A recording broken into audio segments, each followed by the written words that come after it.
Hi guys, welcome to my channel. ഞാൻ doctor Sherin.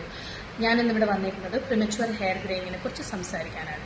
By definition 18 to 25 age ഗ്രൂപ്പിനാണ് premature hair greying പറയുന്നതെങ്കിലും ഒരു 35-40 ഒക്കെ ആയാലും നമ്മൾ ആരും നരയ്ക്കാൻ ആഗ്രഹിക്കാത്തവരായിരിക്കാം.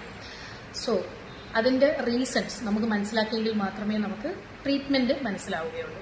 സോ അതിൻ്റെ റീസൺസ് എന്താണ്, അതിൻ്റെ കോസസ് എന്താണ് എന്നുള്ളതാണ് ഞാൻ പറയുന്നത്. സോ അതിൻ്റെ കോസസ് എന്ന് വെച്ചാൽ മേജോറിറ്റി, അതായത് 60% ആളുകളിലും ഇതിൻ്റെ റീസൺ ജനറ്റിക് ആണ്. അച്ഛനോ അമ്മയ്ക്കോ വളരെ നേരത്തെ ഗ്രേ ചെയ്തിട്ടുണ്ടെങ്കിൽ നമുക്കും പ്രിമച്വറായിട്ട് ഹെയർ ഗ്രേയിങ് ഉണ്ടാവാനുള്ള ചാൻസസ് ഉണ്ട്. Now one other reason is smoking or cigarettes use ചെയ്യുന്ന ആളുകളിൽ പ്രിമച്വർ ഹെയർ ഗ്രേയിങ് അധികമായി കണ്ടുവരുന്നു. സോ സ്മോക്കിംഗ് നിർത്തുന്നത് നല്ലൊരു ഐഡിയ ആയിരിക്കും. Now, another reason is vitamin deficiencies. Vitamin D, vitamin B12, selenium, copper deficiencyയിലൊക്കെ നമുക്ക് ഇതേപോലെ പ്രിമച്വർ ഹെയർ ഗ്രേയിങ് കാണാൻ പറ്റുന്നതാണ്. Another reason is anemia, അല്ലെങ്കിൽ രക്തക്കുറവ്. അതുപോലെ തന്നെ തൈറോയിഡ് ഡിസോർഡേഴ്സ്, ഹൈപ്പർ അല്ലെങ്കിൽ ഹൈപ്പോതൈറോയിഡിസം. സോ ഇതെല്ലാം കണ്ടുപിടിക്കാനായിട്ട് ഒരു ഹെൽത്ത് പ്രൊഫഷണൽ, ഒരു ഡോക്ടറിനെ കാണുന്നത് വളരെ നല്ലതായിരിക്കും.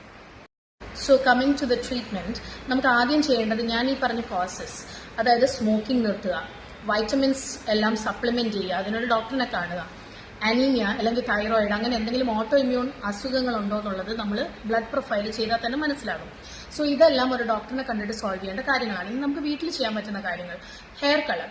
ഈ ഹെയർ കളർ എന്ന് പറയുന്നത് ആക്ച്വലി ഒരു കോസ്മെറ്റിക് സംഭവം മാത്രമല്ല, അതൊരു പ്രൊട്ടക്റ്റീവ് ഒരു സംഭവമായിട്ട് നമ്മുടെ ഹെയറിന്റെ ചുറ്റും ഇരിക്കുന്നത് കാരണം സൺലൈറ്റിൽ നിന്ന് പ്രൊട്ടക്ട് ചെയ്യുന്നു. സൺലൈറ്റ് ആക്ച്വലി ഈ പ്രിമച്വർ ഹെയർ ഗ്രേയിങ്ങിനെ ആക്സിലറേറ്റ് ചെയ്യും.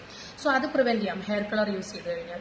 Now the next thing is, കുറച്ച് സ്റ്റഡീസ് ഒക്കെ കണ്ടുപിടിച്ചിട്ടുണ്ട് ദാറ്റ് ഈ പാബ ടാബ്, അതെന്ന് വെച്ച് കഴിഞ്ഞാൽ കാൽഷ്യം പാന്തോത്തനേറ്റ് അല്ലെങ്കിൽ പാബ, ഇത് ഉള്ള കണ്ടന്റ് ഉള്ള ടാബ്ലറ്റ് ആണ്. ഇത് നമ്മളൊരു 6 months ഒക്കെ റെഗുലർ ആയിട്ട് എടുത്താൽ പ്രിമച്വർ ഹെയർ ഗ്രേയിങ് കുറയുന്നതായിട്ട് കാണുന്നുണ്ട്.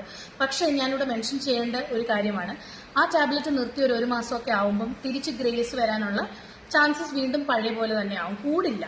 അനദർ ട്രീറ്റ്മെന്റ്, ഒരു നമ്മുടെ ഹെയറിൽ വളരെ കുറവാണ് ഗ്രേസ്, ഒരു 10%ലൊക്കെ കുറവാണെങ്കിൽ പ്ലക്കിംഗ് ഒരു സംഭവമാണ്. നമ്മുടെ ആളുകളെല്ലാം വിചാരിക്കുന്നത് ഈ പ്ലക്ക് ചെയ്താൽ കൂടുതൽ വരും എന്നാണ്. അതൊരു മിത്താണ്, അങ്ങനെയല്ല. നമുക്ക് പ്ലക്ക് ചെയ്യുന്നത് ഒരു ട്രീറ്റ്മെന്റ് ആയിട്ട് തന്നെ പറയുന്നുണ്ട്. പിന്നെ വളരെ ചെറിയ ആളുകളിൽ, അതായത് 18 to 25 വയസ്സ് വരെയുള്ളതിൽ മെലാറ്റിൻ സ്പ്രേ എന്ന് പറയുന്ന ഒരു സാധനം ഭയങ്കര എഫക്റ്റീവ് ആണ്. അതും സ്റ്റഡീസ് പ്രൂവ് ചെയ്തിട്ടുള്ളതാണ്. സോ ഈ പറഞ്ഞ കാര്യങ്ങൾ കാരണം ഉണ്ടാകുന്ന പ്രിമച്വർ ഹെയർ ഗ്രേയിങ് ആണെങ്കിൽ അത് ഐഡന്റിഫൈ ചെയ്യേണ്ടതും ട്രീറ്റ് ചെയ്യേണ്ടതും വളരെ ഇമ്പോർട്ടന്റ് ആണ്. സോ ഇതിനെപ്പറ്റിയുള്ള എന്തെങ്കിലും സംശയങ്ങളുണ്ടെങ്കിൽ നിങ്ങൾക്ക് കമന്റിൽ എന്നെ നോട്ടിഫൈ ചെയ്യാവുന്നതാണ്. I will definitely respond to all your comments and thank you for watching my video and I hope you like it. കൂടുതൽ ഇതുപോലത്തെ വീഡിയോസുമായിട്ട് ഞാൻ വീണ്ടും വരുന്നതാണ്. ബൈ.